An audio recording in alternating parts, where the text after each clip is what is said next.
I once had the opportunity to ask Saif Gaddafi, son of Colonel Gaddafi of Libyan fame. He was in Australia and I met him.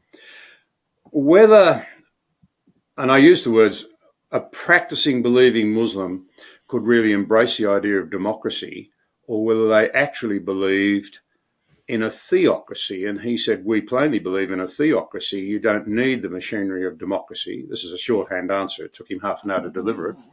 Because, in fact, what we actually need is to follow Muslim law, so you only need judges to interpret it. There are parallels, I think, in the Old Testament. You may care to comment on that. But it was an interesting statement, and it's often left me wondering just how easy it is for many Muslim folk to embrace the idea of participatory democracy. Yeah, it's a great question. Technically, what Muslim scholars would say is they wouldn't say it's a theocracy. They'd say it's a nomocracy. So it's a rule by law, but you're right, it's divine law, and it assumes that the Quran is the divine law. So we'll impose those laws. But they will attempt, and particularly when the modern world emerged, particularly in the Industrial Revolution and when the West became powerful, many in the Muslim world looked at the West and said, this is great.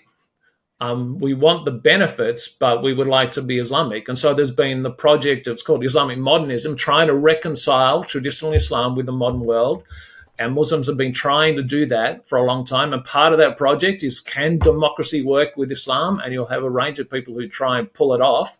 Tariq Ramadan would be one example. He's a Swiss Muslim scholar. But it's nearly always failed because the DNA of traditional Islam is not democratic, it is authoritarian, as Mark said. That's who Muhammad was, that's the nature of the faith. The DNA of the faith is that it is an imposition of law by force if necessary. And it resists democracy because people don't get an opinion on that. The purpose of government is to impose Islam. Yeah. That is the classical medieval and still present today view.